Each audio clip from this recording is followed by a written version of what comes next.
We're not here just to take part. We're here to take over.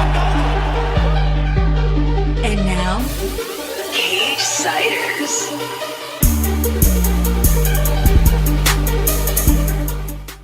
Hi, everyone. Welcome back to the Cagesiders. Jeremy Long here in the Fox Sports 98.9 FM, 1340 AM studios doing our thing. You know, pro wrestling fans, this is a big weekend in the city of Vegas. We have Ring of Honor returning once again for their 16th anniversary pay-per-view, as well as a subsequent TV taping. And, you know, it's going to be a lot of fun like it always is with Ring of Honor. Some of the best action you'll see inside the squared circle. On the line with me today, Mr. Kenny King. Kenny, how are you today? Oh, man, I'm doing great, brother. How are you? Oh, man, rocking and rolling. Can't wait for this show, man. Back-to-back shows at Sam's Town Casino. This is going to be a lot of fun. If fans aren't aware, tell them what's going on this weekend. Well, if fans aren't aware, Ring of Honor is celebrating its 16th birthday this weekend with a pay-per-view on Friday, and we're having TV tapings on Saturday. I mean, that's such a big milestone because, you know, for the longest time, Ring of Honor was the little promotion that could, you know, or the promotion just, you know, it was the underdog, it was a little guy. But now, 16 years in with the global presence that we have, Ring of Honor is amongst, you know, the leaders in professional wrestling. Yeah, you're absolutely right. And what I'm going to say the last year and a half, 2 years, Ring of Honor, along with New Japan, you guys have just been really on fire, bringing, I don't even dare call it the indie scene anymore because you guys are out there doing your own thing.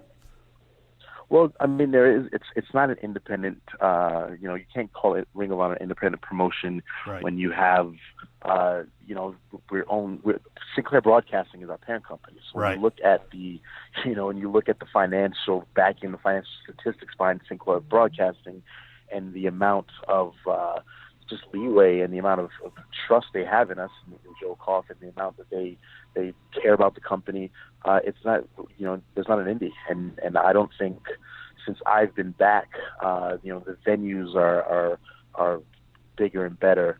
And the fact of the matter is, you know, we're damn near sold out every show.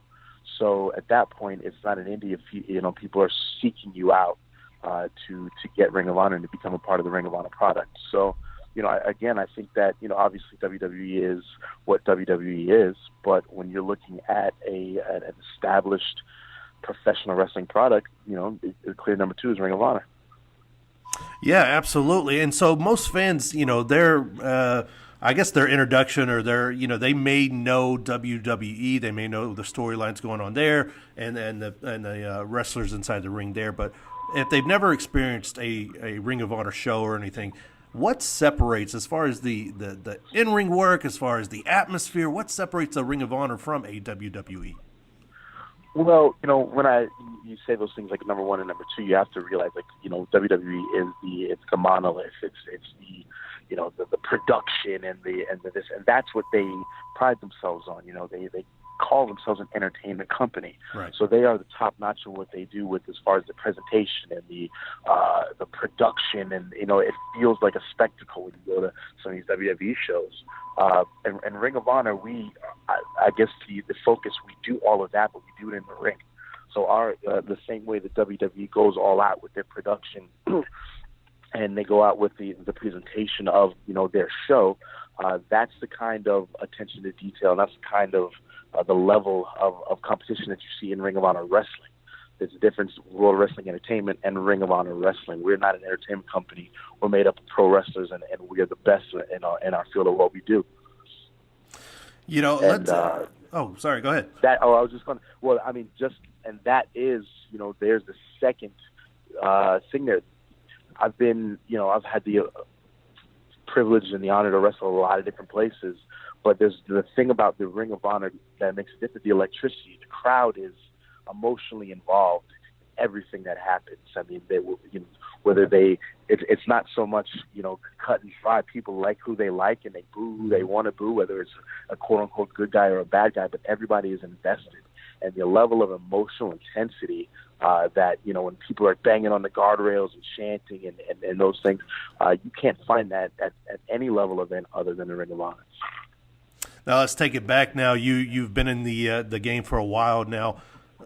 Going back to that decision, man, I know you had planned. You live here locally, right in Vegas. You had planned to go to UNLV, play football, do your thing there. What kind of led to this career that is not on the, I guess, quote unquote, beaten path for everyone? It's not like you go to your guidance counselor and go, "Hey, I'm going to be a professional wrestler." What led you to this decision? Well, I had no idea. I always liked pro wrestling, but I was going to play football because it's, how do you become an astronaut? How do you become a pro wrestler? It's not like today where you can get on the internet and find, 6 or 7 pro wrestling schools in any city. I still would have had no idea I would have been able to find a pro wrestling school if it wasn't for Tough Enough. And I can remember watching it my freshman year in college, and then when I transferred to UNLV, opening up the newspaper and seeing the ad, "Are you tough enough? Are you ready for Tough Enough too?" And I remember watching the first one, saying, "Oh man, I can do that. Those guys aren't even athletes." And then getting the opportunity to try for Tough Enough too was really me putting my money where my mouth was. I like it. Those guys aren't even athletes. I like it, man. Yeah, that's just the way that I felt when I was looking at it. Yeah, right. So you're looking at it, and you're like, okay, I can see myself doing this. And once you got into it and started getting trained, I know you've been trained by a number of guys, Al Snow and Chavo Guerrero and these guys. What about that? What about the perception changed for you in the most dramatic way? Well, I think it was just the fact that every time that I learned something, my perception of the business changed, like a whole new. There's so much to this that you just never know, and every time you open up a new chapter, there's like a whole nother world of stuff that you had no idea that was the reason for what you were seeing. So I think that was initially why I just fell in love with it, because you see something on TV or you go to a show and you see it and you just kind of see the surface of it. But when you break down the whys and, okay, now if you do this and you do this and you do this, you'll get this reaction, and you do it for yourself and you see it happen, and it happens the first couple of times and you really don't understand it. But once you start to understand it, then you can do different things. So there's so much more artistically and even like cerebrally to professional wrestling that I had any idea. And that's what really drew me in, because it's so much, it's hard physically, but it's very hard mentally. And to do this thing well, you have to be very, very sharp mentally. Now, being in the game for a number of years now, how do you continue to keep things fresh with yourself, with your in-ring work and things like that? How do you mix things up to keep it fresh? Well, yeah, I mean, that's really the challenge. November makes 17 years of professional wrestling for me. So when you have guys like Ricochet and Will Ospreay and Cedric Alexander, who, I always considered myself an agile guy, and these guys can do things that I'm like, man, I would have never been able to do that, even with young knees. You just have to, the key to longevity is to reinvent yourself, but not to stay too far from what made you successful in the first place. So, keeping things maybe relevant to what's going on right now, and just kind of keeping your stamp on the things that you're, because you just can't stay one way forever. You have to kind of go through different iterations in order to stay successful. People aren't going to want to, there's only one Hulk Hogan or Stone Cold who can kind of be one way for his entire career. I mean, even Hogan had to turn heel, and then that blew his career. That took his career to new heights. Right. So,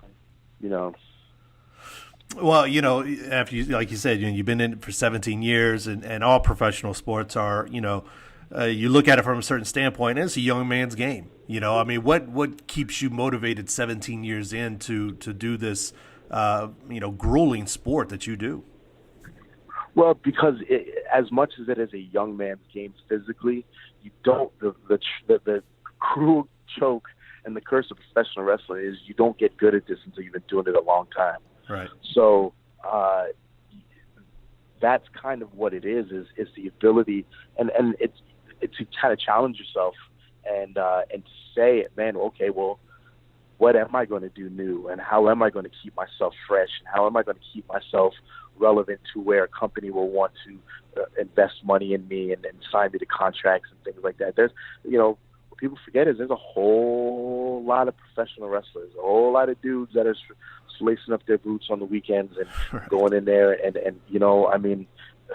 it's a lot of guys, and it's only a very small percentage of the few fortunate, the blessed ones that you get to see all the time.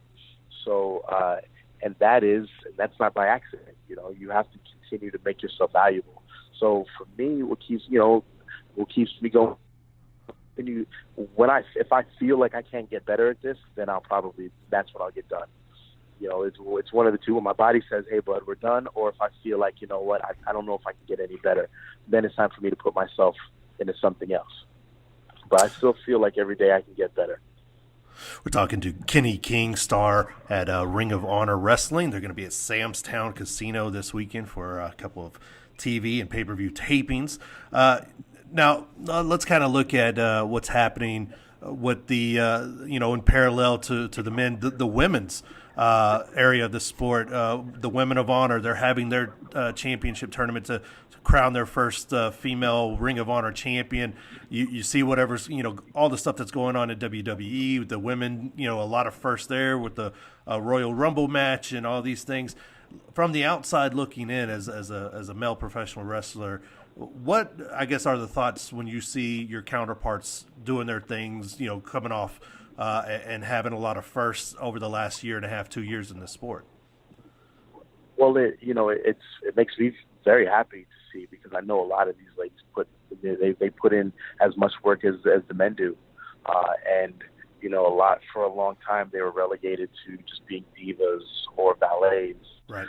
I'm one of the best female wrestlers I've ever seen is Sara Del Rey, and even though Sara is a coach over at NXT and at the Performance Center, I would love to see Sara Del Rey during time, because she was phenomenal at a time where girls weren't really encouraged to be great wrestlers. And now all these women are out here trying to be great wrestlers, and not just, looking good is part of the business for men and for women, but you also have to have, that has to be part of your package. That just can't be the whole thing. And with what's happening in WWE, what's happening with our women, it's really inspiring, women to get better, and that's only better for the whole sport. Now, you're living out here in Vegas, like we mentioned. Who are your teams, by the way? Football, basketball? Who do you follow? Well, I got ulcers. I'm a Tampa Bay Buccaneers fan, and I'm an Orlando Magic basketball fan. So you like torture. Yeah. I don't talk. I'm like an old beaten mule, bro. I don't even bark too much during the season anymore.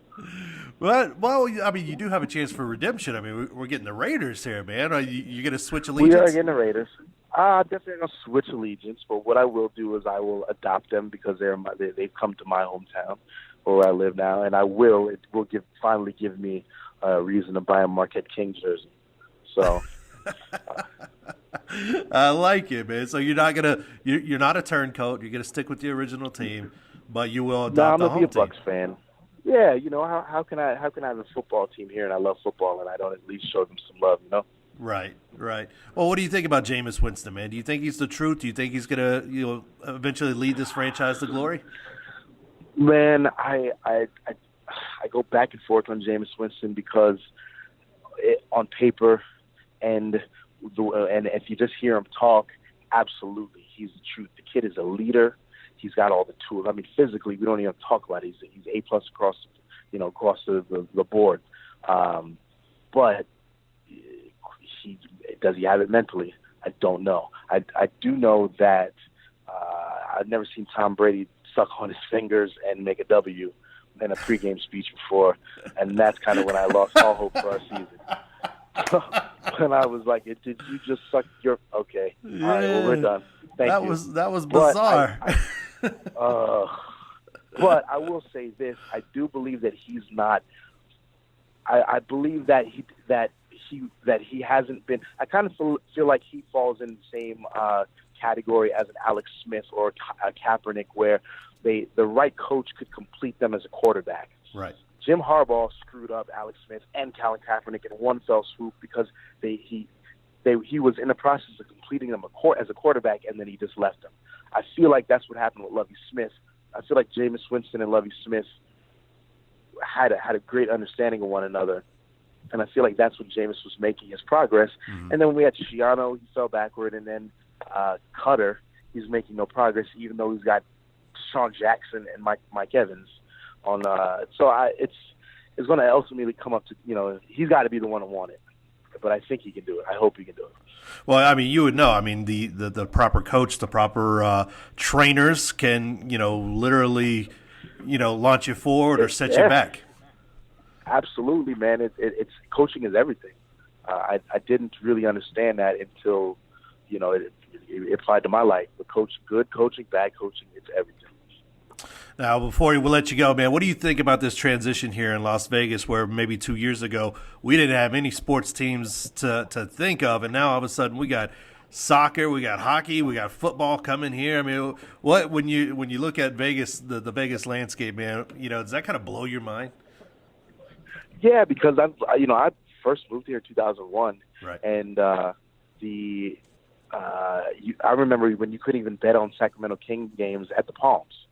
So it was a thing with the Maloof brothers. So there was a thing, the whole underlying thing was, they'll never get sports teams here because they don't want all these people not gambling. They want them in the arena. They don't want them in the arenas. They want them in the casinos. But the T-Mobile Arena proved a lot of people wrong.